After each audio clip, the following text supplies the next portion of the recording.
نه از اجوار بحثا آلیکارین که دزگاه خیرخازی برزانی گهاندن عفرینی بکم ویدیو لک مجوره آماده کریه دزگاه خیرخازی برزانی راپورتک درباره گهاندن آلیکاریان ده جبو عفرینی بلاف کرد او آلیکارین که جده ماه شباطه حتانی ده و ماه آداره او آلیکاری که گهشن عفرینی بلاف کریه راپورت بلاف کریه دزگاه برزانی ده بیجه وان ده مهکه ده 8 کاروان آلیکارین مروی شاندن عفرینه او کاروان ج 57 کامیون آلیکاری پیکته هر وها 5 امبولانس شاندنه و 3 کامیون کلوپلین پیشکی طبی تندرستی جبو نخوشخانه عفرینه و ناوند تندرستی هاتنه شاندن راپورت دزگاه خیرخازی برزانی ویه که دبیجه هر وها آلیکاری لسر چند نافچه گند و باجار عفرینه هاتنه بلاف کرن از وی جوارا بیجم هون دبینن لگوری راپورت دزگاه خیرخازی برزانی آلیکاری لسر ناوندن 4 ناحیان هاتنه بلاف کرن هر وها گیشتنه 75 گندین هریما عفرینه او آلیکارین که چونه عفرینه لوان دران هاتنه بلاف کرن آلیکاری گیشتیه 12185 مالبات هریما عفرینه هر وها تیمین دستگاه جی 7274 نخوش درمان کرنه لحریم عفرینی دستگاه خیرخازی برزانی حتی ده و ماه آداره وکیدن 10985 سپت خارنه لسر خلق عفرینی بلاف کریه هر سپت که خارنه جی 25 کیلویان بیکته مثلا چادر دایه گهان دیه 1400 مالباتان ل 25 جهان زانن پیوستی خلق عفرینه پشت عردهجه بهتر به چه هبو؟ به چادران هبو گازن این خلق او بو که چادر ناگین و دزگه اوقاس چادر جی گهاندن خلقه هر وها 23247 بطانی جی دانه قربانین عردهجه 6 ماه شباته 1746 سپتین پیدوین زاروکان تشتی کش زاروکان لازمن مثلا وکشیر و تشتیندن دانه زاروکین هریم عفرینین که تمنی وان گیمی 2 سالانن اف بگمان پیوستی خلق عفرینی بوان تشتین که دزگاه خیرخازی برزانی گهاندن وان هبویا میوان من هیا رواج حاجی برپرس بلاف کرنا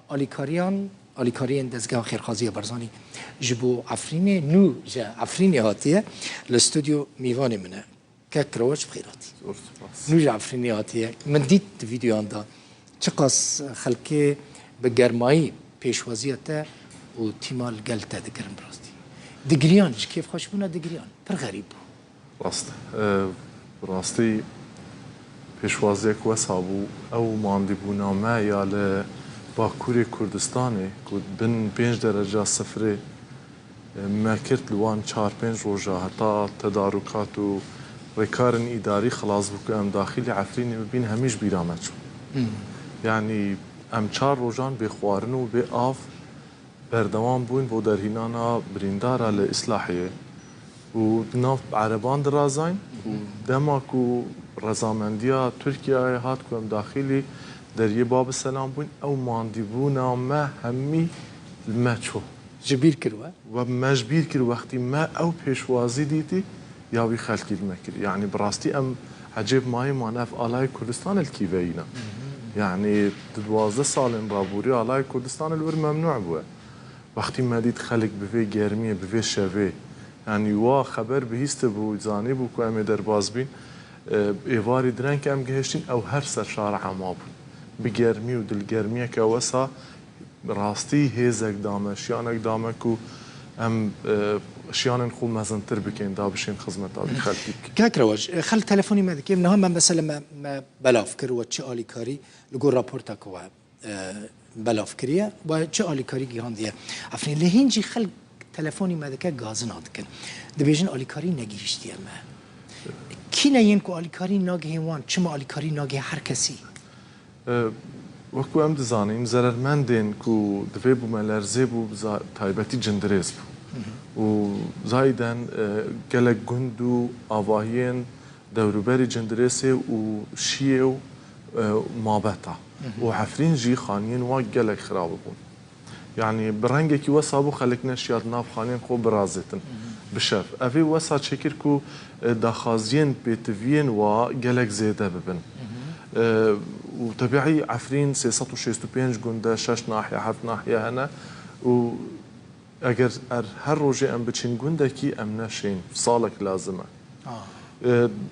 بين واد هيفكيل يعني ببير رابورتيل دي هيفا دوك ام داخل داكت الناف عفريني حتى كو دي هيفا سي ما حفتي وبينج گوند كرينا وشار ناحيه ما بسربك بتايبتي جندريسو شيء ومابتا وعفريني وما داس بكر دي لناحيه ديجي كار بكين بس دم لازمه اولويات ما تركيز عمل سر جندريسي وگوندين دورو بربون بلكي نشيان ناف جندريسي توزيعاتك باش بكين بس ريكا هاريكاريان دراوي مخوغهان جلك مالالوا او مالكو نجيش نوان يعني بلانا وهي هون مثلا ببيجي نوبا ما كده عندما هذا بقي بالتاكيد ام يعني او بلانا ما ام خوب جايين حرك مالك الويري كوزررمند بو يدفي بو ملرزي يانجي وقدين اشياء بجانا خو بردوام بكتن برنجكي اساي چون كاغدل بخين اف 12 سال الور ربشكنا ارام هي الوس هي چبينا شورشا سوريا خلكي زور زررمند بويا وبارگرانيا جلك مزن كات يسر عفرين دا اقول همين روشاواي كردستان توقع دكم مصابي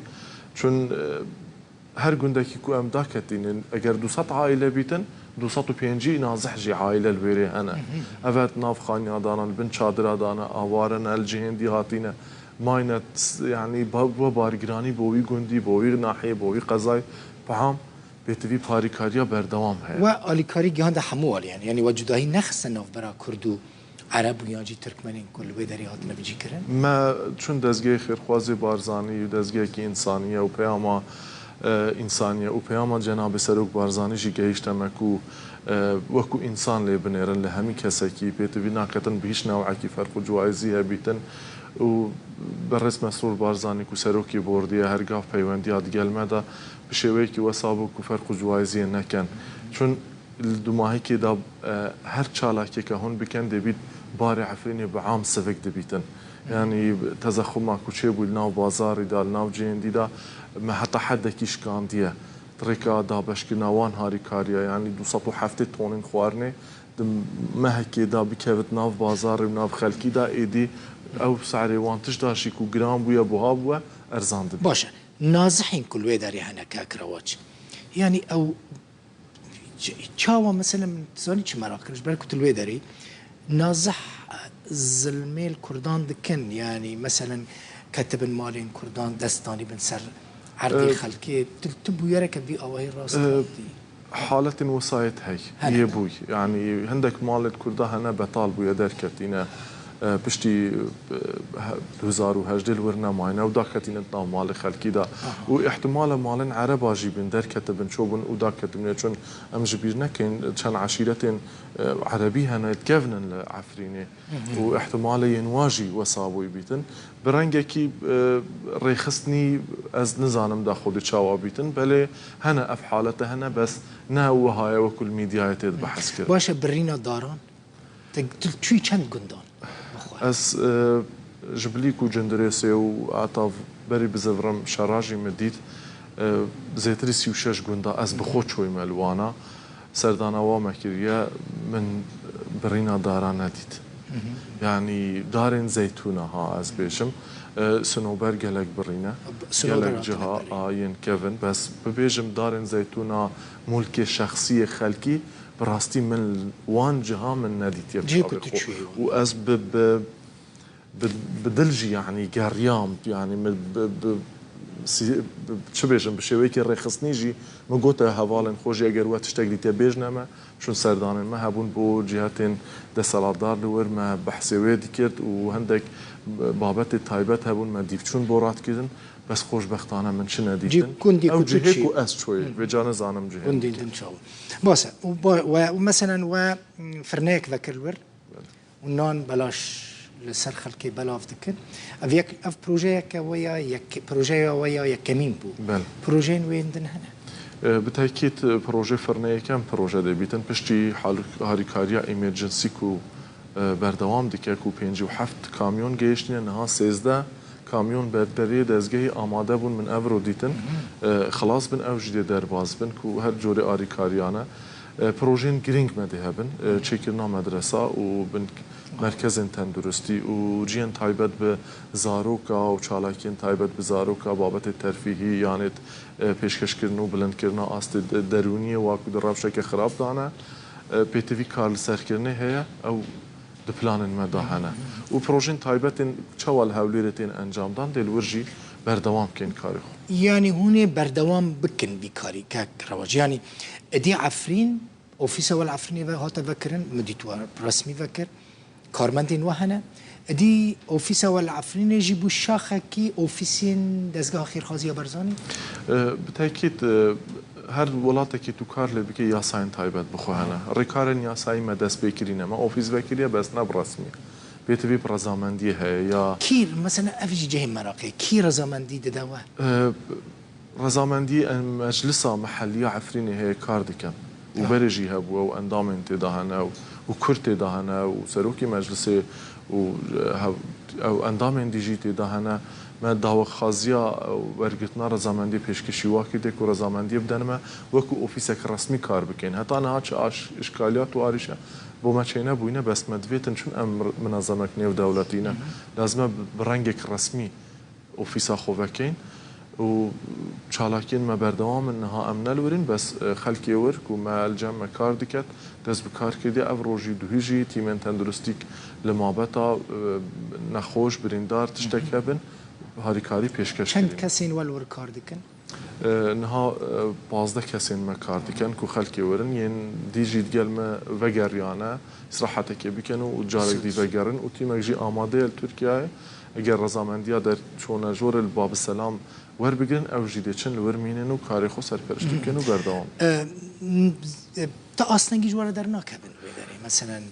grupên çekdar hene grupên cuda cuda hene Grupên çekdar gelek zor hene li wêrê heta niha çi astengî bo me çê nebûyne xweşbextane çi mişkîl hebû me çê nebûyne himayeta me dikin wekû minezemek nêvdewletî em li wirîn bi resmî em daxil bûyne û çi îşkaliyatên nehatîne pêş ku em bêjin îşkaliyata me ya herê mezin taxîrbûna îcraatê îdarî ne. ji alî kê û çün em sinûrê sê dewletan fermî dibirin Iraq, Tirkiye, Sûriye îcraatên her sê welatan pêtivîne bi taybetî Tirkiye heta çûna her rêxraweka nêvdewletî bo Efrînê pêtivî rezamendiya Wezareta Derveya Tirkiye heye çün di deriyê Urçukpînar daxil dibin li wir heta resmiyat û berpirsiyariyetî lazim e. Çün neyên Tirkiyeyê ne em heta niha bi resmî ne wekû minezemek nêvdewletî yan bêjin Kurdistanê em çûyne wir. te Efrîn çawa dît? Efrîn Careke min diçî Efrînê? Carekê ne. Carekê ez çûme gelek bajaran roj ava Efrîn cuda et gel hemiye. Rastî hem jîngeya wê hem kesayetî û xelk û niştîman perîwarî û dilsoziya wî xelkî yanî min çi ciyana dîtiye. Bawer bike ev xelkekî hindê dilsoz yê Efrînê hey hêzê didet me, şiyanê didet me ku em kar bikin li wir. Gelek ca em yet pê ve dabeşkirina alîkariya dikin bînin êk li pij ve em çi bizanin çi berê xwe deynê wêneyê barzanî maj diketin bavê kale yanî seyarin me hindek neşiyabûn bên pêşwaziya me çûbûn ew cade maçî kirbûn ya em serda çûbûn yanî ev ê qewet û şiyanekê det me bi rastî xelkekî dilsozî niştîman perwerî Kurdperwer e ku hinde sala xwe girtiye li ber zilm û zoriyê û êş û azaran bi rastî cê şanaziyê ne ev. Destê wesa be mala we ava bik we